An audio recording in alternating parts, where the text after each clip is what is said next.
อยู่ทั้งผูกก็แล้วบ่กันได้เอาไอเด็กก็ชิมบ่ชิมผักบัวร้านทั่วก็มีอย่างไงวันนี้เลยพี่น้องมีการมีงานกันมีตำบักหุ่งมีอันแกงหน่อไม้เนาะหลายคนกินจะได้แซ่บน้องป่าเมียลุงสิได้เห็นยังน่ะมาชิมเฮ้ยหามั่งลูกป๊าบเป็นที่ไหนอย่างนี้บันนี้สีหน้าสีตาเอาไปว่าซื้อสบู่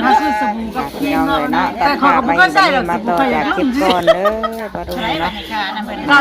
99,000บุญแล้วได้ชาวบ้านที่เขาก็เป็นกระตาบได้บันนี้เนาะลังพากันห่ออยู่เนาะแมงเตอร์กับห่อได้หาโคมพี่น้องเลยห่อพูละหาเลยโคตรเนาะหลายคนโฮมกันเห็นแล้วก่อนแล้วซอยกันโอ้น้องเตอร์กับมานำพี่น้องเลยก็มีผู้เอาให้คนก็กำลังมาโฮมกันเนาะผู้อยู่ในเฮือนคนก็มีพี่น้องเลยกลับทักทายสบายดีเด้อพี่น้องเด้อสบายดีอีกรอบนึงวันนี้ก็พอกันอยู่บอนห่อข้าวต้มที่จะเกี่ยมเศษบุญเนาะก็เป็นงานแรกของปีนี้พี่น้องเลยที่บ้านเฮาจัดงานบุญแจกข้าวขึ้นเนาะคือว่าทางญาติพี่น้องเพิ่นเฮ็ดบุญแจกข้าวหาลูกเพิ่นเนาะพากันมาห่อข้าวต้มข้าวตาบตอนนี้ก็ได้จังห่อแล้วป้าจะ7บ่เอา7ห่อบ่เฮาก่อยหาก็ได้5ห่อไปสักพักนึงแล้วพี่น้องเนาะมาก็ห่อได้ขีกอยู่คู่นี้ติค่อยได้ซะคือยังหนีอยู่ตอนนี้ครับยังมีคู่อยู่ห่ออยู่พี่น้องเนาะตอนนี้ก็หาก็ได้5โคมห่ออีกจัก6-7ป้าบอกว่าขีกอยู่คู่นี้ก็เลยจะเอาให้มันขีกเนาะคนก็ได้อยู่เนาะเดินกะจากห้อมเนี่ยบ่กว้างปานใดเนาะมันเพื่อนที่กันอยู่หมู่นี้นะเพื่อนลายพี่น้องอีเตอร์จุ๊บหน่อยจ้าสบายดีจ้าก็ได้หมูเอาน้ำดิหมูผ้าเอาลายปะเอาลายก็ได้ลายแล้วอะห่อลายได้ห่อลายหลายคนห่อเลยเนาะกูจะ3-4 คมกันหลายคนก็ได้หลายโคมหัวอยู่ในเฮือนพุ่งกระมีพี่น้องเลยเนาะเฮ้ยห่อเป็นพวงไปนี่เลยใส่เฮ้ยกระสอบมาไปใส่กระสอบไปไปเดี๋ยวรอถาต้มแบบนี้เนาะห่อลายคมลายคนกันได้ลายก็พากันต้มไว้ที่ว่าให้คนที่มามูเนาะก็ได้เอาข้าวต้มใส่ขอกใส่คันให้เพื่อนแน่แล้วได้บ่โอ้โคมหน่อยคักแต่ควายดอกเนี่ยโคมใหญ่ทุกคนเนี่ยได้สั่นลุยอยู่ยังวันแล้วเด้อยังวันแล้วอยู่หาก็ได้3เลยได้3ก็ได้หาก็3บ่จุคันหัวงักแงกอยู่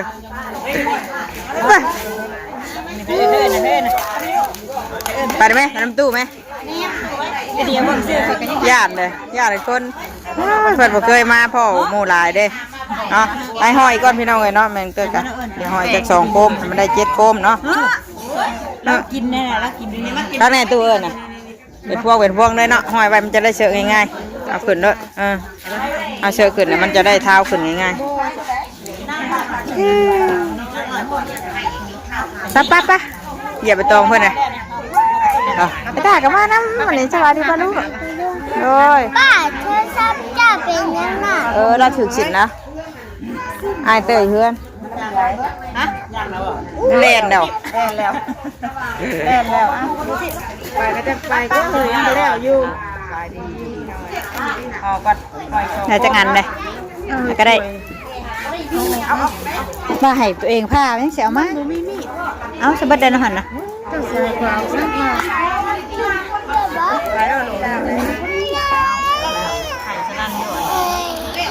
ปั๊บมาเอาน้องเมียจ้าเอาน้องมาให้ไปของน้ำมีพวกของน้ำกับช่างไก่ใช่เนาะบอกอันนี้เลยเพื่อนเหมือนตัวตรงนี้เลย กินได้ พี่กันเนาะเนาะ เป็นไง จักเกินไปเนาะจักเกินนี่นะ อย่าเฮ็ดดิน ไม่อยากผ่าน อยู่ทั้งผูก จะมาเลยน่านอนแบบนี้แหละเรื่องนี้วัน บุญเจ๋งว่าปะให้ป้าจับกล้อง น่านอน บริษัททอดเองว่าเจ๋งอยู่ เอาบ่พื้นข้าวต้มนะคือมันแม่ ไม่เห็นหน้าไปฮะแตกมันหลายเนาะที่เผยแพร่นี่ยังเต็กได้บ่เคยมาก ลายไปหน้าตะกี้ กลายเป็น เข้ากาเลยนะตะกี้น่ะมาเรื่อยอยู่ จะห่อได้ปล่อยได้ห่อได้เอาเปลี่ยน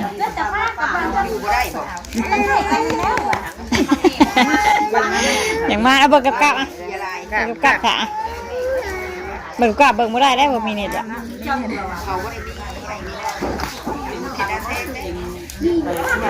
เป็นไม่ใช่เบิกกับกะเลยกะฮะตื่นเลยเปิด เก่ง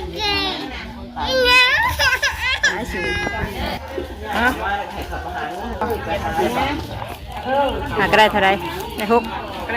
อีกครบหนึ่งจะเจ็ดบ่เจ็ดพอหอเบิดแพงกันสิ ทำไมร้องไห้เนี่ย ทานยังบ่ได้อัดจังอัดบ่อัดมันแตกเบิดระบบเจ้านอนอยู่เรือนพี่ ทานนะว่าทาน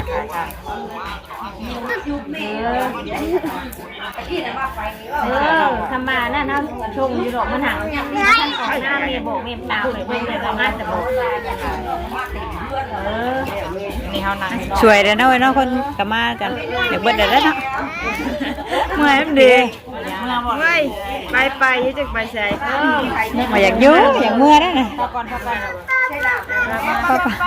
จะชวนไปได้อย่างเมื่อได้น่ะอย่างเมื่อได้แม่คันได้ห่อแล้วอยู่ดุ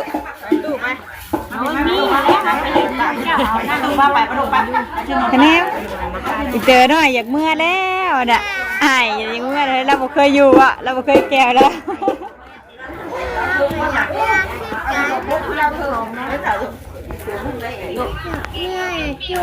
บุญคือบ่แม่นเราอ่ะป้าอยู่ห่อแล้วก่อนลูกหลานห่อแล้วก่อนจังมื้อ ทางไหนทางยาวอ่ะทางไหนน้ำมาถาดเลย ลงทางมาติพอแล้วบ่ เข้าไอเด็กถูกป่ะ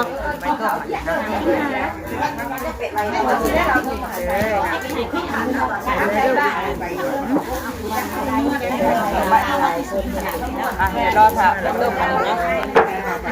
ป้าอยากเมื่อเดี๋ยวลานกันเลยโอ้ยมาลงมาพี่น้องไงแมงเติมไปได้ห้อยเป็นพวง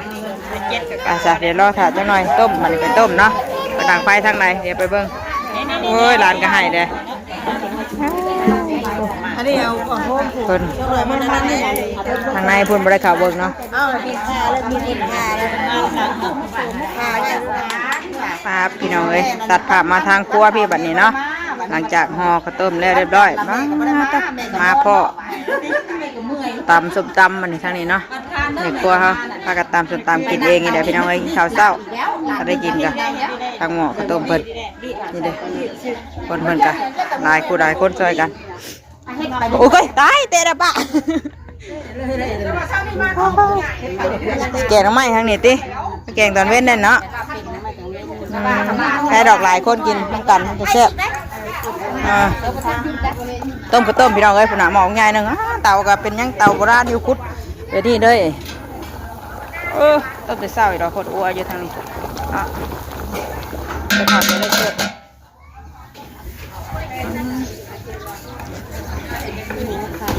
พ่อหรือเปล่าพ่อบอกน้องใหม่มีเครื่องแกงใช่ซื้อเห็ดนะมาเท ได้หลายคนเนาะ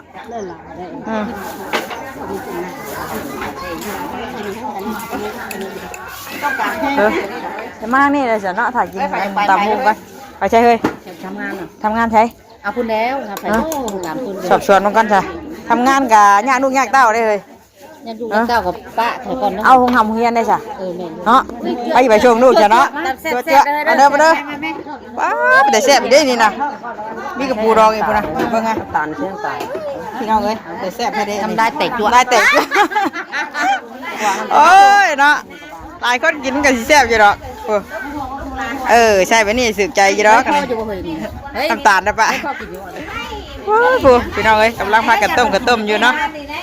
สิต้มน้ำเพิ่นมื้อใดมื้อนี้ก็ได้ เอ้ยน้องเฮาแน่ยัง ฮะทักละหมู่แล้วมาหลายคนกินน้ำมันเนาะมากินน้ำกัน ข้าวเช้านี่นะเฮ้ยมากินน้ำกัน ยังไม่ได้กันนะ ใช่หมอนั่นน่ะหมอนั่งน่ะ เอามื้อใดเฮ้ยลูกต้องให้มาห่อข้าวต้มเถอะยามเนาะ2หม้อเนาะหม้อข้าวต้มเพิ่นขุดนี่แหละมันเตาเลย ตัวนี้ย่อ นั่นมาเพราะว่าลมเนาะลมสวยมากกว่าลมพี่น้องเอ้ย แพงเลยได้นะอันนั้นเลย จั่วให้เฮ้ยแต่แซ่บให้ใส่มะกอกอีก แล้วยังขมเลย จะไปก่อน ที่แกอยากชิมน่ะติเฮ้ยน้ำลาย ใส่เปล่าเนาะโอ้ย เตะก่อนบ่ได้ยังอันนั้นได้เฮือนนั่นได้เนาะ ทำถั่วก่อนจังซิมก็ได้ เย็นน่ะขนาดนี้3คำ งานแรกได้เนาะเนาะ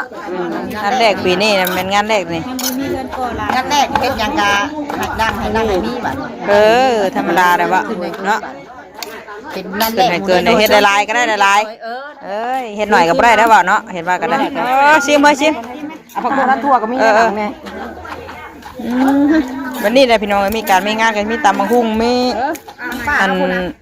แกงหน่อไม้เนาะหลายคนกินจะได้แซ่บ น้องป้าเมียลุงสิได้ เห็นยังน่ะไปชิมเฮ้ยหามั่งลูกป๊าบเป็นที่ไหนอย่างนี้บันนี้สีหน้าสีตาเอาคอมเมนต์มาได้ไหมเป็นที่ไหนนี่เดี๋ยวมืออีกเป็นที่ไหนแซ่บได้โอ้ยแซ่บเลยเอาแซ่บกับอาจารย์มาฉันได้หลายเรื่องนี่กันแซ่บหรือเปล่าพอได้เนาะเคยนะเคยกับตักมากินฉันข้าวเยอะกินข้าวนี่โอ้ยแกงไม่กินหนาจะเป็นตะเพียนโอ้ยหนึ่งยูว่าด้วยลูกเต้าได้สิ ว่าอุ่นเลยมัน1 อุ่นเอาอุ่นข้าวเย็น ว่าบ่จบ เนาะ ก็หมายว่าบ่ได้มาเด้อุ่นข้าวเย็น ว่าเราบนหนึ่งข้างน้ำเลยดิลูกเต้าได้สิลูกผัวได้สิ ตู้ได้มื้อนี้ละ มาตูดอีกได้ป่ะ กับปูเฮ้ย ไอ้ฉันเดี๋ยวกินข้าวก่อนพี่น้องไงเนาะอันนี้กันเพิ่นสิไปแกงหน่อไม้ตอนเที่ยงบ่ได้เนาะนั่นทางนั้นต้มข้าวต้มอยู่เดี๋ยวขาต้มข้าวต้มน้ำเพิ่นก่อนมื้อนี้ก็ได้ช่วยกันหลายคน พาไว้เลยน่ะอันตรายได้ ย่านเลยเนาะมายืนใกล้ก่อนเฮายืนใกล้กับเป๋ามายืนใกล้ก่อนนี่ใกล้กระเป๋าเงินก่อนแต่ดีกูไก่มันมือนะฮะใส่ปากกระเดาน้ำบอกกระเป๋ามอวันนี้มอวันนะเพิ่นป้าไหมฮะให้เราปากดิ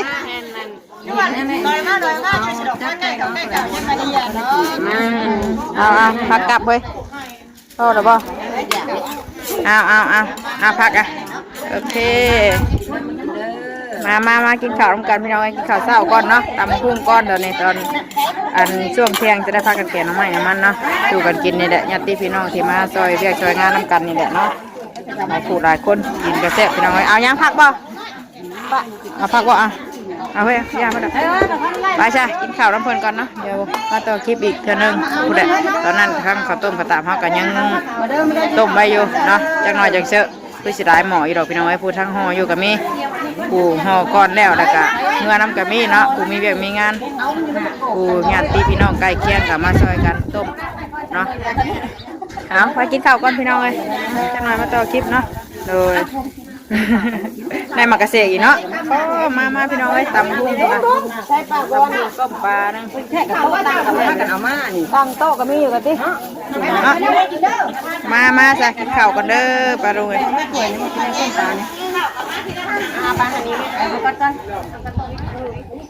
ยันบ่ชุกบ่คือเบ่งคือเบ่งเส้นข้าวต้มพี่น้องเนาะหมอแรกได้นี่เติมน้ำนะบ่ตะกี้นะได้ถ้วยอีกจองแล้วตัวนี้จอง ชุบเดี๋ยวดิให้มันเย็นก่อนเปิดไปหัน เย็นกันสักหน่อยเอามาเสิร์ฟน้ำค่ะมันจะยำมีรสชาตินี่เดียวบ่อันนี้เพิ่นยาวบ่ เอาจองนี่เตอะจองใหญ่นี่มาเสิร์ฟกันมันเบ่งกับซุกแล้วอ่ะเบ่งกับซุกแล้วคนห้องเบ่งนี่เป็นซุกแล้วคนห้องเบ่งกันอ้วนเบ่งมันกินร้ายน่ะเนาะมันยังจะอุ่นเดี๋ยวลมลงไหนสิอุ่นคักแล้วหมอนนั่นเด็กจับติอันเดียวจะปะไปทั้งหมดปะโยมหลานนี่ได้บุเนี่ยมาใกล้แล้วแบบอยู่ในเรือเด้ออยู่ขาเด้อโอ้บุเนี่ยล้างหน้าเลยยังไม่ได้กินกระต้มบ้างมาเชื่อกันยังมาใกล้เขาติขนาดอันนี้มันลวกได้เลยแล้วพอนี้นั่นบ่หั่นรอเลยเนาะพอนะหั่นยังไม่ได้เบิดผมเบิดมือแล้วมันทีละเนาะเบิดมือมีสองหม้อหนึ่งเลยนะผมมีเล็กบ่ให้กินเล็กๆน่ะตอนคือตายโลกแบบนี้ตอนบ่หลังแท้เป็นดีได้ดิเฮ้ยอย่างนั้นดูว่าเขานะเขาล่างออกอะไรเขาว่าถามงูก่อนเหรอวะเขาถามงูกันทำเขายังไม่ได้ไปเลยยังไม่ได้ไปล่างเลยมาเสิร์ฟกระต้มก่อนดิเสิร์ฟกระต้มก่อนวะข้าวเลยโอ้เปลี่ยนแล้วเออได้เด้อจองมาจองนั่นได้ป่ะที่เจ้าแกะกี่ยังนี่ปุ๊จองเอาจองมีบ่โอ้มันห่อนเลยถอยไผ่ออกก่อนดิถอยไผ่ออกก่อนเอาออกเล่นบาท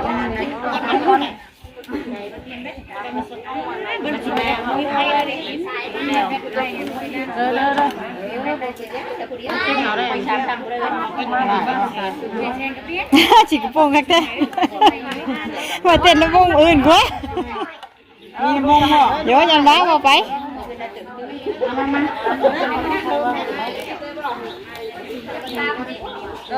อยากทำอะไรสีได้ป่ะครับกันนั่นลูกงานถ่าย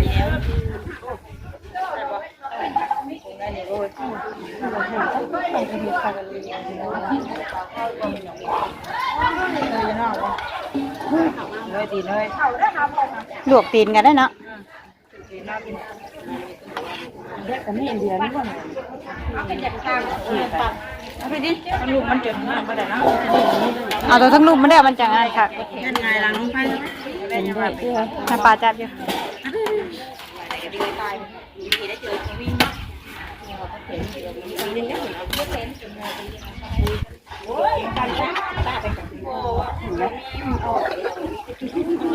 ลงต้องแค่ได้นะ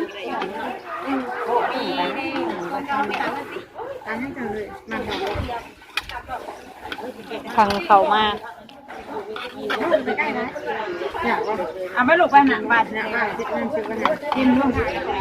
โอ้ยเลนใช่หามันนะญาติเนี่ยดูว่าลงหันได้ค่ะจะท่าอะไรคนงามนี่เอาติดมือแหละ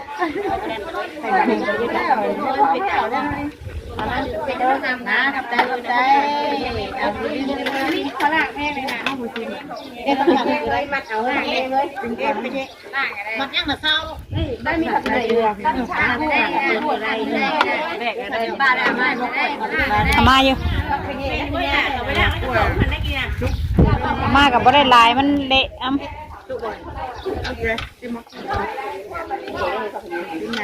ให้กินไม่เชื่อเอาอย่างเมื่อจะเอาอย่างเมื่อ เอาบ่ซิมที่เอาบ่ซิมบ่ เก็บเพื่อนเลยทั้งเฮ้ยหน่อยนะดีนี่มันจะเพิ่ม หมอญ่านะ โชคไปยังอ่ะ พี่น้องเลยให้ป้าเพิ่นเป็นมือกล้องให้มากินเนาะอากาปรุงหม้อแรกต้มหม้อแรกชุบแล้วเดี๋ยวต้มหม้อต่อไปยังลายอยู่พี่น้องเลยพุ่นน่ะตั้งห่ออยู่กับมีเนาะใช่เฮ้ยบริล่างบ่เฮ้ย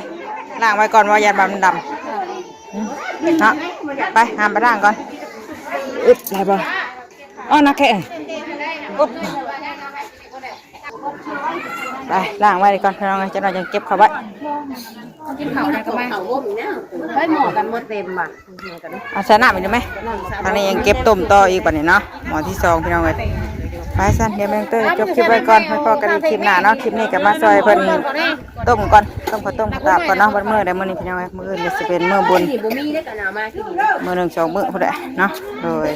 ไปสลาแล้วพอกันอีกคลิปหน้าเด้อสบายดีกันเบ่สุขสุขคน เขาในบ่ ถ่ายคู่ถ่ายคนซอยกันพี่น้องเลย